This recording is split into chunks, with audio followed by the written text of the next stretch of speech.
اعلموا أنما الحياة الدنيا لعب ولهو وزينة وتفاخر بينكم وتكاثر في الأموال والأولاد كمثل غيث أعجب الكفار نباته ثم يهيج فتراه مصفرا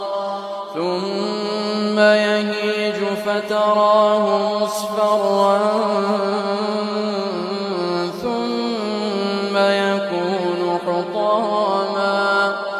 وفي الآخرة عذاب شديد ومغفرة من الله ورضوان وما الحياة الدنيا